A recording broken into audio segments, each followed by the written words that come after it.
धाक जरी नजरेत झुंज जरी दिन रात काळ जात आभाळ माया हो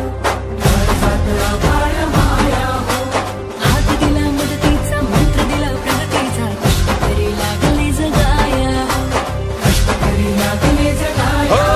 आता नाही शंका भ्रष्ट चाळू लंका वाज फुटंका एकच हा वचन पूर्तीचा प्रश्न जिथे जनतेचा मार्ग तिथे मनसेचा।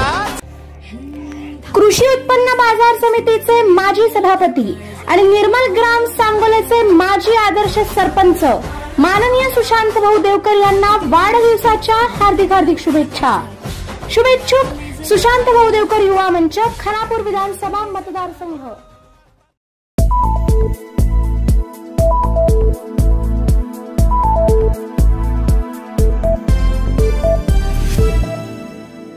भाऊ उतरणार विधानसभेच्या आखाड्यात, खानापूर विधानसभा मतदारसंघात देणार लढत। तुफान आपली यारी जगात हाय लय भारी, इमोशन्स ने भरलेली काळजाला भिडणारी यारी। हे लढायचं नाही आता भिडायचं नाही, आडवा आला त्याला सोडायचं नाही, आम्ही सोबत हाय आमची पावर। युवा नेते, दोस्तीच्या दुनियेतील राजा माणूस माननीय श्री सोहम भैया भंडारे यांना वाढदिवसाच्या हार्दिक शुभेच्छा। शुभेच्छुक सौ नेहाताई किशोर डोंबे, माजी नगरसेविका विटा नगर परिषद विटा, श्री किशोर काका डोंबे, चिटणीस सांगली जिल्हा भाजप, सदस्य सांगली जिल्हा तंबाखू नियंत्रण समिती।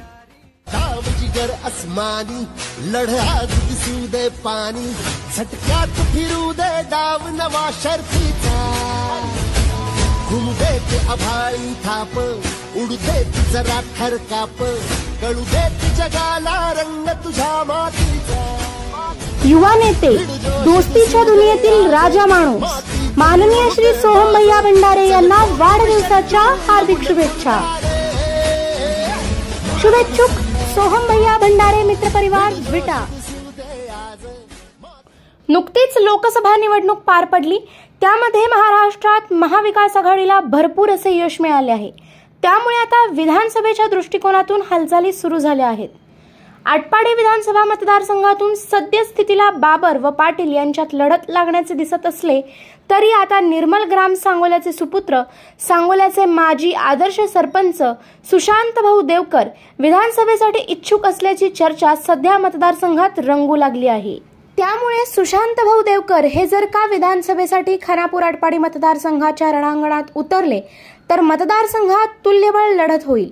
सुशांत भाऊ देवकर हे देवनगर सांगोला येथील माजी आदर्श सरपंच असून त्यांनी कृषी उत्पन्न बाजार समितीचे सभापती पद हे भूषविले आहे। सुशांत भाऊ देवकर यांनी सांगोलाचे सरपंच असताना आदर्श सरपंच पुरस्कार प्राप्त केला। त्यांनी अनेक सामाजिक कामे केली आहेत। त्यांचा मतदारसंघात लोकसंपर्क दांडगा आहे।